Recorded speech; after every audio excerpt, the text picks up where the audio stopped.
Chapter 13 of Astronomy, the Science of the Heavenly Bodies by David Todd.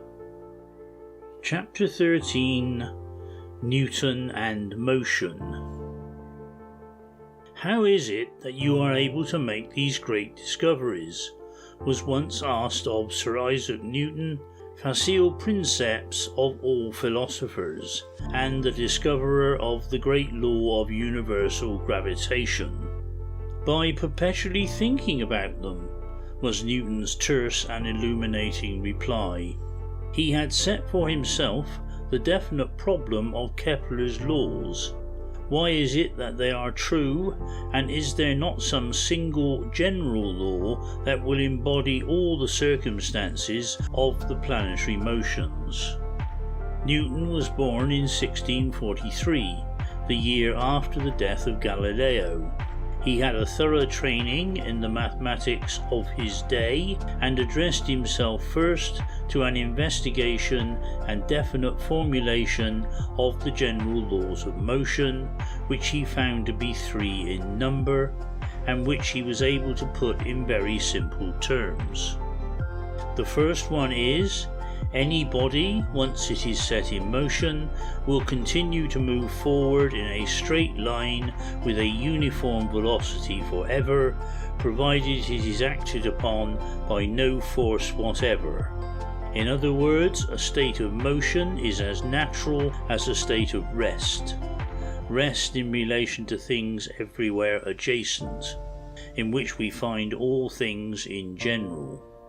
Here on Earth, where gravity itself pulls all objects downward towards the Earth, and where resistance of the air tends to hold a moving body back and bring it to rest, and where friction from contact with whatever material substance may be in its path is perpetually tending to neutralize all motion, with all 3 of these forces always at work to stop a moving body, the truth of this first and fundamental law of motion was not apparent on the surface.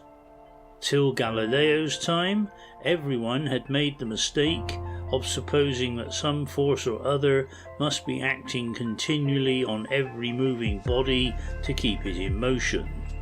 Ptolemy, Copernicus, Kepler, Leonardo da Vinci all failed to see the truth of this law which Newton developed in the immortal Principia, and at the present day it is not always easy to accept at first, although the progress of mechanical science, by reducing friction and resistance, has produced machines in which motion of large masses may be kept up indefinitely with the application of only the merest minimum of force.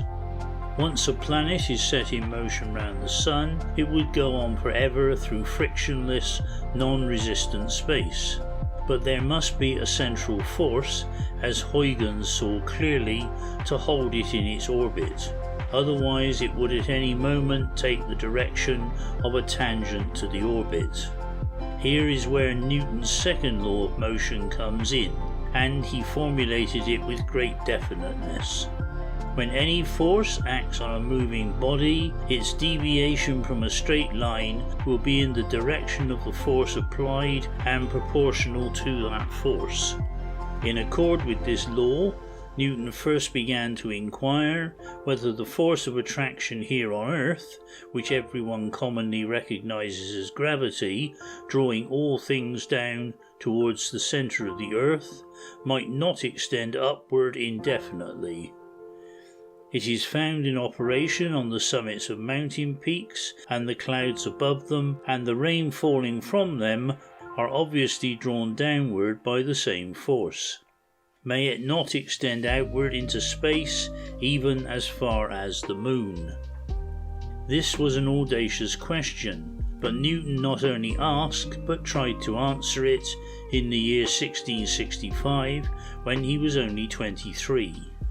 On the surface of the Earth, this attraction is strong enough to draw a falling body downward through a vertical space of 16 feet in a second of time.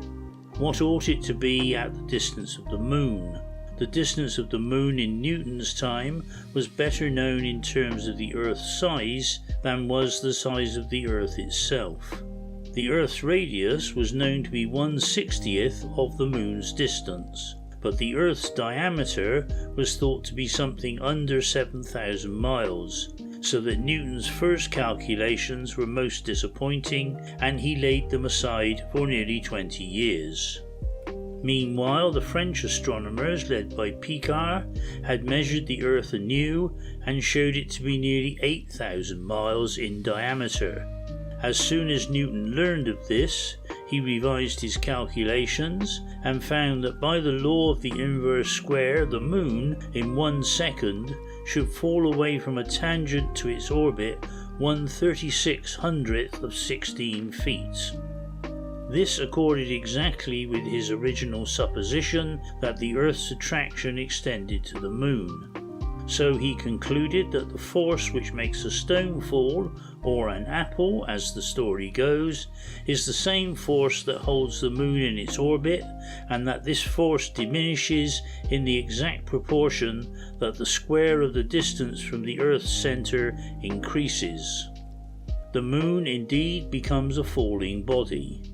Only, as Kingdom Clifford put it, she is going so fast and is so far off that she falls quite around to the other side of the Earth instead of hitting it, and so goes on forever. Newton goes on in the Principia to explain the extension of gravitation to the other bodies of the solar system beyond the Earth and Moon.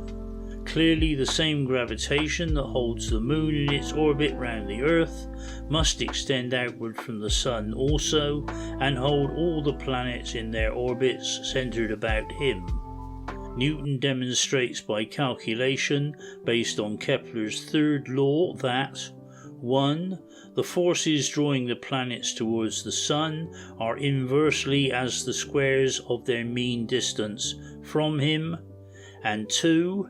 If the force be constantly directed towards the Sun, the radius vector in an elliptic orbit must pass over equal areas in equal times. End of chapter 13.